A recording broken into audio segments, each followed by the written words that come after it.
is up, guys? Today's video is going to be about the output settings for Streamlabs. If you have questions on any of this or any other questions about Streamlabs, comment below and I will try to answer them the best I can. The most questions asked about the same topic most likely will get addressed first in my next video. I'm going to be doing kind of like a series here about all the things about Streamlabs and the things I've found out personally while I grow my channel. If you have questions and you want to ask them to me directly and get a direct response right away immediately, I do stream every day. The schedule is on my Twitter and YouTube banner.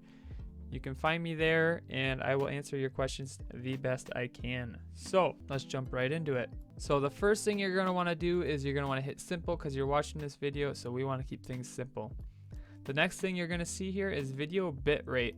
And what that is, the best I'm going to explain that is that's how much you're uploading per second. To determine what you can put here for your max, you're going to want to go to speedtest.net. You're going to want to hit go, and then it'll give you something like this. This is all we care about is your upload.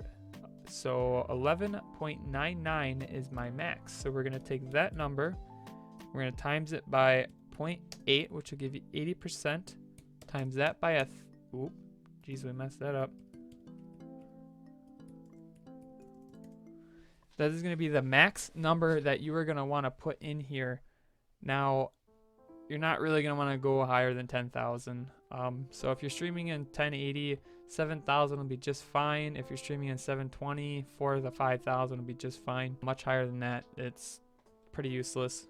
Unless you have like a super fast internet and super fast computer. But anyway, encoder, if you don't have a graphics card, you're going to want to go to software X264.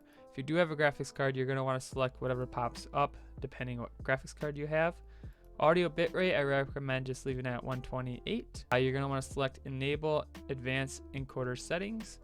And if you have a steady internet, you're going to want to hit this. And if you don't have a graphics card, you're going to hit ultra fast. If you do have one, depending how good you are, you can go slower and slower and slower and slower and just watch your CPU and find something that works great for you. The lower this is, the more clear your stream is going to be. The last thing is going to be recording. Unless you have a computer that has a graphics card and a high RAM, you're not going to want to do this. But if you do, just select again your encoder stuff, and then what file format you want, and then high quality.